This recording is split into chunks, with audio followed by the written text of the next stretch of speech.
Hi, this is Gayle with BERNINA of Naperville, and I think you deserve an award. How about the BERNINA Cool Cat Award of 2024? I'm giving them out. Well, you have to make your own, but I'm giving you the inspiration to make it. That's right. Today's class is all about merit badges or patches or even 3D labels and things like that. So a lot of this is being done in the software because that's where we can be our most creative. So dust out that computer, get your mouse in order, not the one in your basement, the one that attaches to your computer, and join us. Come on, chop, chop.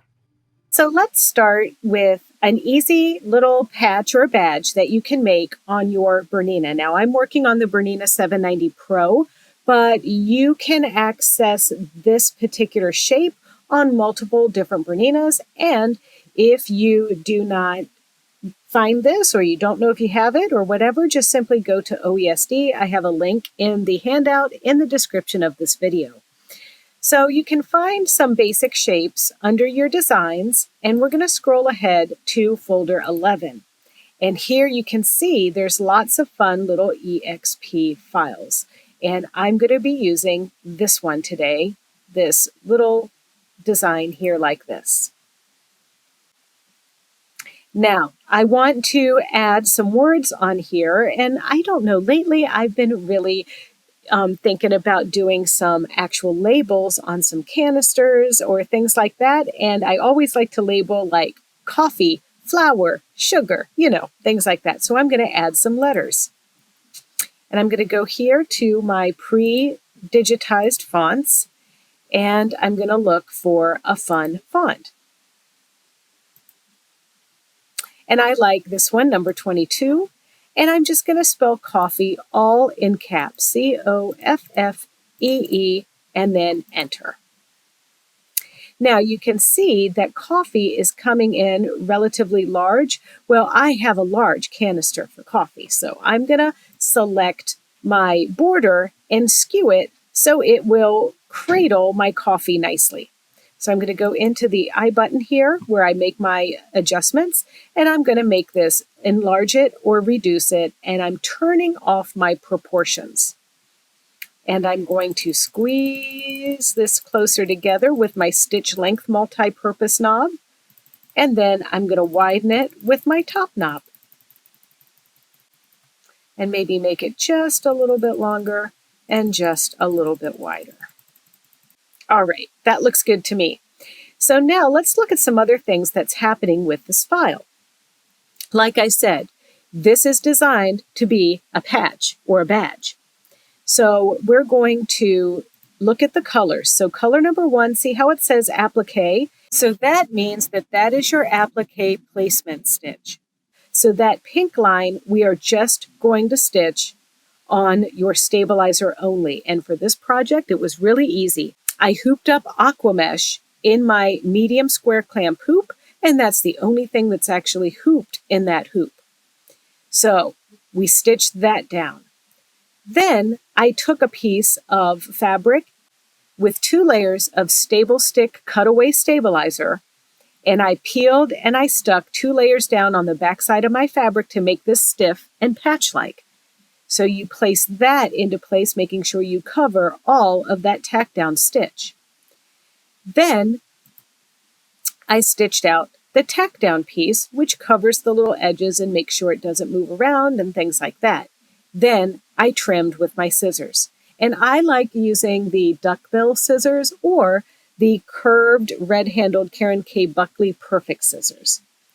Finally, you will stitch down your cover stitch with your thread there, and you'll stitch the word. Now, setting up the machine, as far as thread goes, you're going to put the same thread in the top and the bottom, your embroidery 40 weight isocord thread for this in whichever color you choose. But you are going to see a little bit of the bottom thread when you wrap the edge like this, so I recommend it matching both your upper thread and your lower thread together. We can be a bit more clever with patches, merit badges, things like that, using our BERNINA embroidery software. Now, using this as an example again, you can see that the back side of this, you can see my letters. And sometimes you don't want to see that. You want it to be pretty on the backside and nothing showing. And that's kind of when we're thinking maybe of a luggage tag or a gift tag or something like that. So if you look here, this is one of our projects from our Lesson 2 building blocks that's going to be premiering in April. But this was my tag. Then I altered my design in my Bernina embroidery software so that I could add more information, like a phone number, because you do a luggage tag and then you want to know, hey, who do I reach out to finding this lost luggage, right? But of course, the airlines never lose it. They only misplace it. Well, anyway, regardless, this requires adding another layer of a tack down after we do our lettering and before the satin stitching. So let's have a look at an easy little tag that we can make with this method. So let's make a little tag that's going to be double-sided. This might be important or useful around the holidays, and some of us even have this already loaded on our sewing machines, but I have mine in my public folder. So I'm going to open a design, and I am going to the hard drive of my machine, users, public. This is where all of my public embroidery is that's on my Bernina Embroidery version 9 software, Bernina 9 Embroidery. And then this one happens to be under alphabets and monograms. And it's this very first selection here, number 12606. Now, this is also available at OESD if you don't happen to have this. But I would imagine if you're working in the software, you might have this design. All right, let's open it. And then just like we saw on our sewing machine, we have our placement stitch, which is number 1, our tack down stitch, which is number 2, and our cover stitch, which is number 3. And these all come in ungrouped, which is to our advantage right now because of what we want to do with this. So I'm going to close my digitizing drawer and I'm going to open my lettering, monogramming, and lettering. And I want to put a capital G on here, but I don't want this font. I want something much nicer than this. So I'm going to double click it and it opens my Object Properties lettering box. The letter that I used for this was Megan. And then I can adjust my size and all of that good stuff. And if you remember, some of you that have been following along with our Bernina building blocks, you might know that all of these pre-digitized alphabets have a range for us. And this is optimally stitched out between 0.79 and 1.77. So I'm going to change this size to 0.8. Then I'm going to move my box away so we can actually see what's happening to this letter. And I'm going to say apply. Ooh, that's looking good. And then OK. I'm going to drag this into position how I like it. And I do want to skew it just a little bit, just to make it a little bit taller to fill that tag space. So now the way that this is going to work, if I stitch this just like it is here, it's going to look just like the coffee badge that I showed you, but I want the back of this to be covered up. So I'm going to take my stitch number 1 and I'm going to copy and paste it. Then I want to change the color and I'm just going to add a different color down here with this plus sign and I'm going to change that to 4. I'm also going to add another color and I'm going to select my G and make that this color. Now we have to think about the stitching order. I'm going to be hooping up my stabilizer, then I'm going to stitch to place my fabric.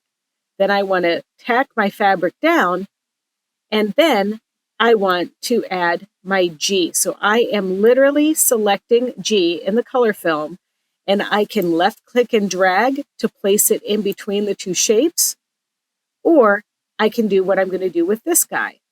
So now let's look at what's happening here. So placement to show where I'm going to put my top fabric, tack down that fabric, then I'm going to trim around the edge, then I'm going to add the G.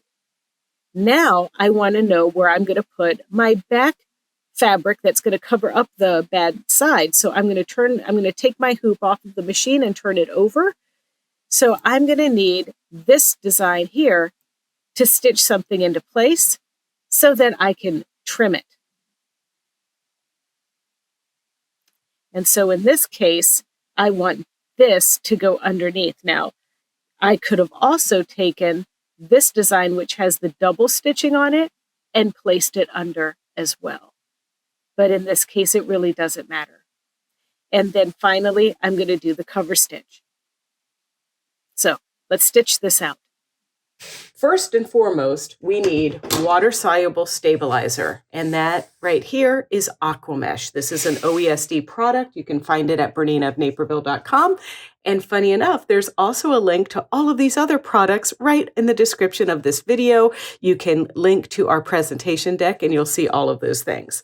So, Aquamesh. Now, if you're looking for something that has a bit more stiffness than this guy here, you might want to add a layer of Badgemaster. Now, Badgemaster is also water soluble, but it doesn't dissolve as easily. It's kind of ooey gooey when it dissolves, and it acts as an awesome starch.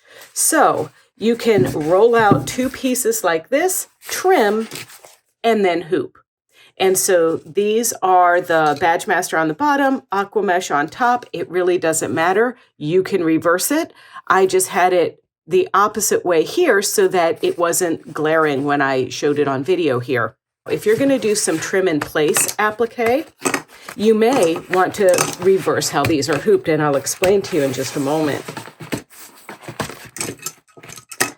The Aquamesh is like a little bit, like it can get caught on your scissors as you trim. But if we hoop up like this, and this is the small square clamp hoop that I'm using, your scissors will glide right along this material here because it's slippery and it's easy to, because it's more slippery, and your scissors will glide right over that material where sometimes they might get stuck on this. So those are the key elements that you're going to be hooping up in your hoop.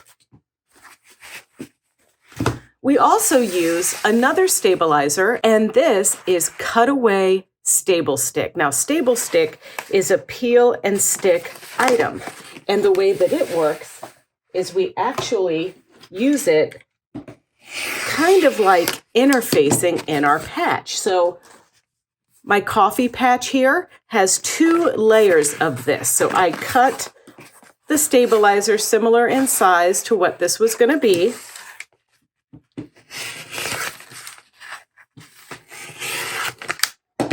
And I peeled one layer back and added it on top of the other layer. And then I peeled this paper away from the backing of the second piece and put it onto my fabric like so. And then, of course, trimmed around this piece.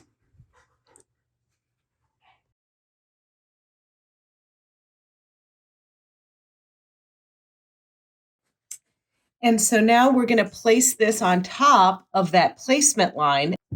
And you can use your stabilizer tape for this. I'm just, you know what? It's just a small piece, and I'm going to watch my machine here and hold it gently with my fingers.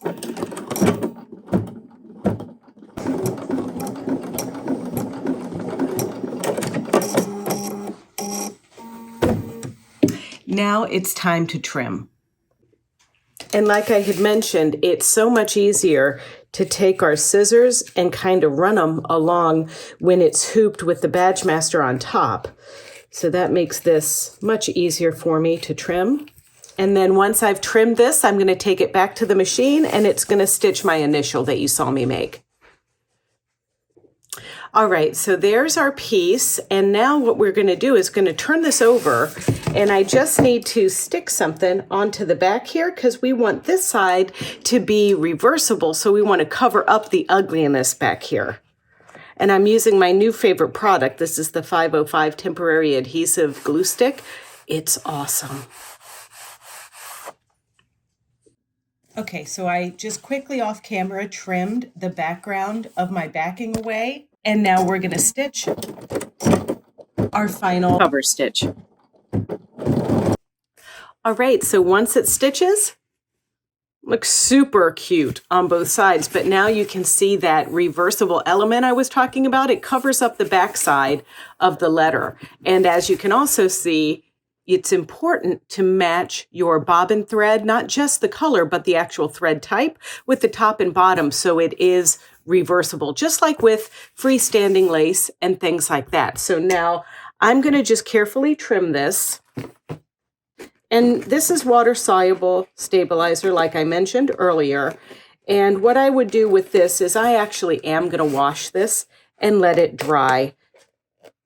And it's going to be so cute. And then this is actually, I mean, I just put a G on here, but you could put whatever you wanted. You could even stitch out another backing that would be going on afterwards.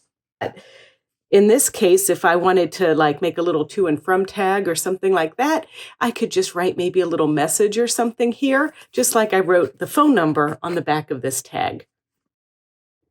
So now I'm going to make a more complex item. So this is one that has fun with fonts. We've got word art on here. It's all done in the Bernina embroidery software.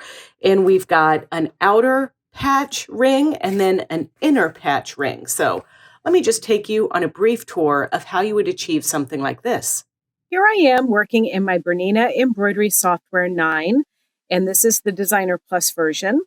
And I want to show you how I make my own patch. So let's go over here to the left side to our toolboxes. And I, first and foremost, like to use the applique function. So I'm going to digitize applique. And I'm just simply going to make 3 right clicks and enter. Then I'm going to select this design and make it 3 inches. And I want to unlock my proportions, so it is 3 inches by 3 inches. And now you can see by making that digitized applique, I have a placement stitch, a tack down stitch, and a cover stitch. Another thing about this that's pretty cool is that I can go in here, select my design, double click it to open object properties, and this is going to allow me to do a cutting line in case that I want to do trim and place like you've seen me doing. So I'm going to say apply and OK. So now I have a placement stitch and then I put my fabric down. Then I've got a tacking stitch, and then I trim everything after that stitches. Then I've got an extra tacking stitch that's just going to make sure everything is, tucked away and everything. And then I've got my cover stitch. Now, if I always want it to do this, all I simply have to do is open up my object properties, go to my applique tab, tick this cutting line for applique material, say apply and OK. And now when I make my next digitized applique, which is going to be a circle that's a little bit smaller, watch this. My 3 little triangular clicks to make a circle. And now it's added all 4 of those levels. Now you might also notice that everything here is grouped together, which is totally fine with me, but we'll deal with this in just a moment. So now I'm going to hold down Shift and select both of these units and go to my Arrange tab under my toolbox. And I'm going to say Align Centers, and that ensures that my circle is perfectly in the center. I also want to make my applique design 2 inches. So I'm going to say 2 up here and 2 down here and enter. And once again, I can click on both of these holding down my Shift key like this and align my centers to make sure that enlarging and reducing that didn't make any changes. So this is basically a little template that I can create for doing my applique designs. Now, I can add some lettering. I can do all kinds of stuff in here.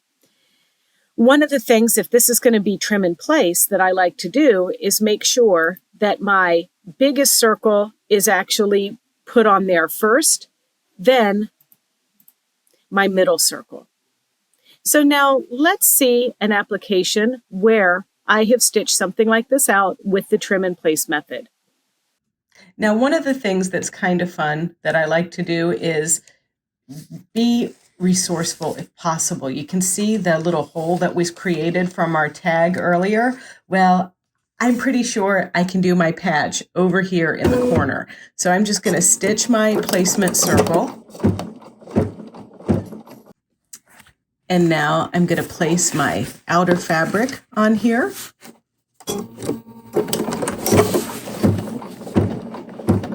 And now after I trimmed, I'm going to do the white satin stitching around the patch. All right, and now we're going to place our gray piece down for the center, and we're going to stitch this down. And we trim with our magic scissors.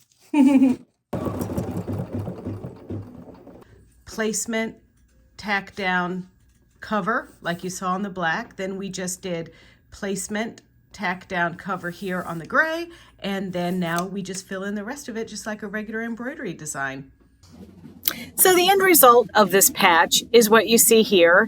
And I have just dampened both of these patches to get some of my aqua mesh stabilizer out of there. So I'm going to let them dry flat on my iron and then give them a pressing. But some of you know about the BERNINA Cutwork attachment, and I've got it right here. It's got 4 little positions for a blade, and you're actually going to be replacing your needle with this guy. And when you are using your Cutwork tool, you're going to take 2 layers of the stable stick cutaway and put on the fabrics that you wish to cut. And then you're going to hoop up a layer of heavy cutaway stabilizer.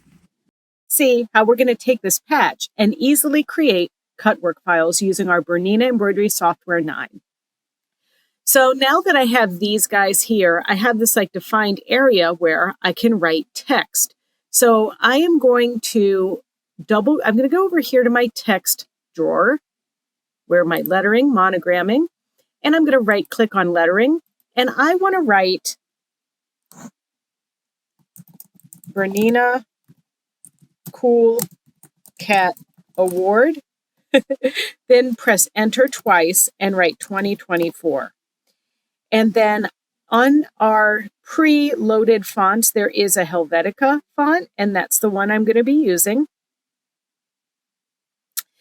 And also keep in mind that our font is optimum size is between 0.31 and 0.98, and that's perfect for what we're doing.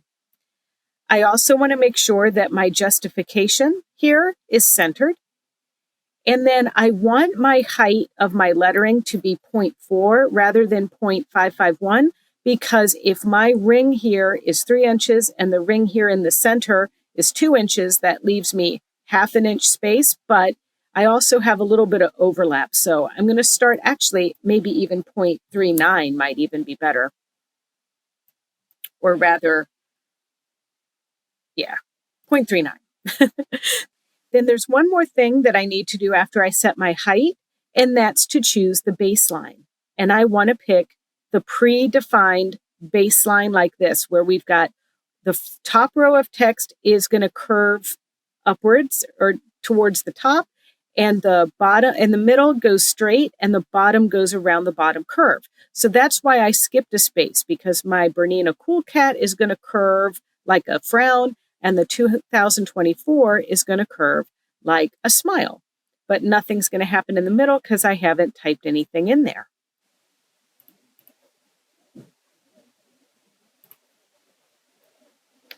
So I want you to notice that down here it says enter center point. So I'm going to simply left click on my center point like this. Then I move my text to the side to set the radius. And I'm going just a wee bit out of that center circle. Now left click, and now I'm dragging it down to where it looks like it's perfectly cradling this inner circle like this. And I hit the left click, and there is my word. Now, that is a little jumbled, but don't worry. We're going to first change our lettering color to white. Then we're going to click away, and I'm going to select my Bernina Cool Cat award, and I want to hit reshape with my left click. Now, if we zoom in, you can see that I have these nodes, and if I move my node down, it spreads out my lettering. And I can do the same thing on this side over here to get closer to that 2024. And now let's zoom out and see everything. We're looking okay, but this time I do want to make sure I select all of my text, double click it, and now I think my font was just a little bit too big. So now I want to change it to 0.3. And then OK. So now that's looking pretty good. If you want to tweak it some more, you can select the reshape, and you can actually move the individual letters in case you think Bernina looks a little bit jumbled here. We can kind of tweak it, but I'm happy with the way it looks.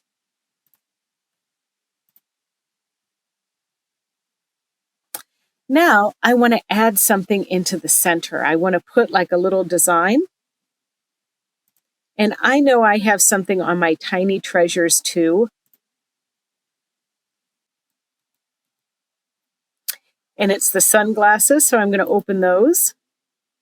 And then I'm just going to move them to the center, like so. Oh, I just simply love it. I think it's so cute. All right, one more thing. We want to be mindful of the order that this stitch is in. And I actually don't really have a problem with this order if I were doing a trim in place. But let's have a look at this. I think I want my placement stitches to be here, but I'm not sure I want my overall cover stitch to stitch at this time.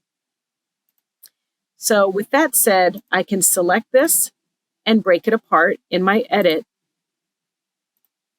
And now that allows me to just select that one. I would like both of these to stitch out at the same time. So I'm going to just take this guy and drag it over above this. So that means I have to take my inner circle and break it apart as well. So the system will let me left click and drag my pieces together here so they'll stitch together. Now, the moment that you've all been waiting for is this easy way that we can create cutwork shapes for our Bernina Cutwork tool with a couple clicks. So the way that it's going to work is you're going to go over here to your File tab, and you're going to go to Export Cutting File. And this opens up a window where we are going to choose what kind of shape we're going to do for this. So I am going to take my applique shapes, which is right here, and make them Bernina EXP files. And then I can choose what folder I want these to go to right here. You can see here it's going to my embroidery cutting files. Then I'm going to call this Cool Cat, so I'll know which shapes these are. You can browse here for any folder that you actually want these to go in. And sometimes I actually like to put these in my public folder, which is under my C drive, under users, public, and I guess I could write a new folder here and call it public cutting. Double click this, and then just select the folder. And so that's another way if you don't want to put it in that special spot. So I am going to export, and then I'm going to open this file. So I'm going to go down to my C drive, users, public cutting, and there's this design, and open. So now what's happening here is you're seeing that we have a outer ring and an inner ring. And that is perfectly fine. That's really what I want, because what I'm planning on doing is cutting a larger circle here, and then I'm going to cut a large circle and a small circle. So my large circle is going to be out of my gray fabric, and my ring of a circle is going to be out of the black. So let me show you a couple things that you can do. I'm going to zoom to hoop. And in my stitching out, I've been using my medium clamp hoop. And this time I want to make sure that I'm using foot number 44C, because when the 44C is the foot that we need to use with our Cutwork tool. It's the foot that comes with it. But what happens with the 44C is the base of the foot is wider and it reduces the actual field that you can stitch. So what I want to do is select my outer ring, which are my last 4 cut pieces. See how no longer do I have thread here? I have little Cutwork pieces here like this. So what I'm going to do is copy and paste and move this design or these Cutwork pieces out of my way. And so I'm going to place this one down here, and I'm going to put this one in the upper corner like that.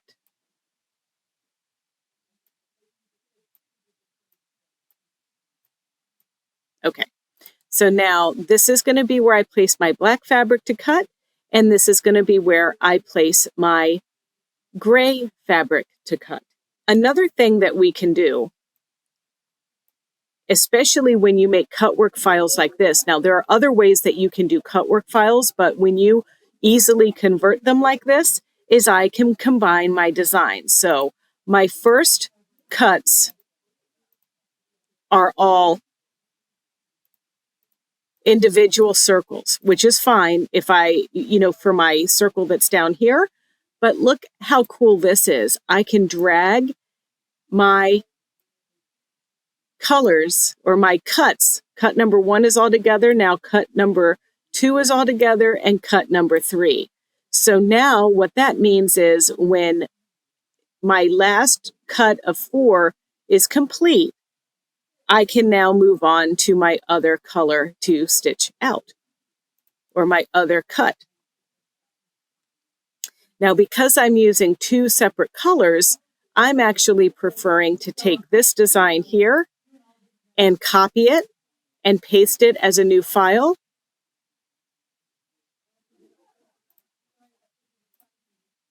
And this is just simply because I want to lay down my fabrics and baste them separately.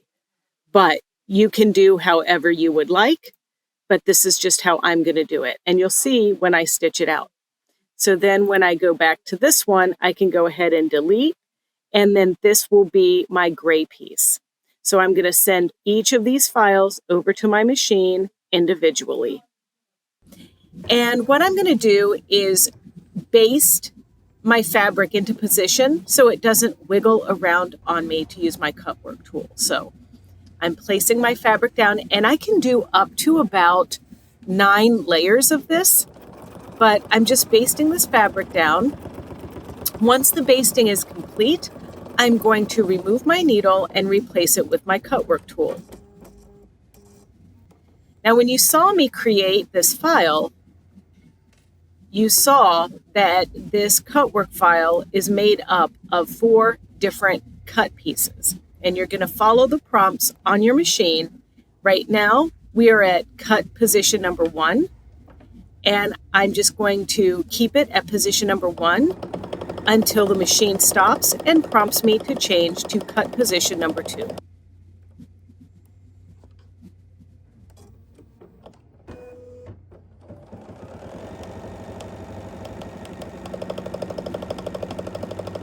And just every time the machine stops down, you're going to turn it to the next position. There we are at number 3, and then we continue.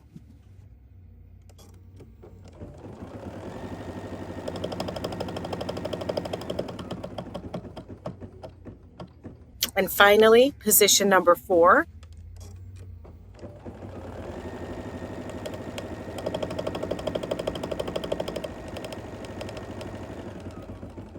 And once your item is complete, you can go ahead and remove it from the machine and poke out the little ring. And sometimes I find that I have to, use my scissors to cut. You can see here, I only cut 1 layer. And quite honestly, this Cutwork tool likes a lot of layers. So it actually makes much cleaner cut when you have stacked more fabrics together. But nonetheless, it's still faster than I can cut a circle, even by cutting some of my little wispy doodads here. And then, because I'm a little frugy fanny, I like to patch the hole rather than re-hooping. So I'm using my 505 glue stick to put a little patch of stabilizer on here so I can proceed with repeating this process with the gray ring that we created. And then once again, we're just going to remove our work from our hoop after all the cutting has been complete and cut that and liberate it from the stabilizer and everything when necessary. And then it's time to hoop up another layer of water-soluble stabilizer so we can create our patch. But this time there's no trim in place because we've pre-cut our shapes. And like our other pieces, we are going to do our placement guideline, and that's going to show us where to put our gray and our black pre-cut pieces. And what I do is I lay down my gray piece inside that ring, the outer ring, and then line up my little black ring that was cut right on top of the gray piece. And you have to be really, really, really careful that you get everything within that placement line stitching. And then once you get that all in position, you're going to do your tack down and your cover stitches that were created, and it holds it into place and it looks super cute. All right, did you like that? You're going to make a whole bunch more. I mean, like, quite frankly, with that Bernina Cutwork tool, you could bang a whole bunch of these out for the whole Boy Scout or Girl Scout troop. So if you like this video and you want to see more just like it, don't forget to check out our Bernina of Naperville YouTube channel. It's easy. It's youtube.com/Bernina of Naperville, and there you can like, comment, and subscribe. Merit badge is optional.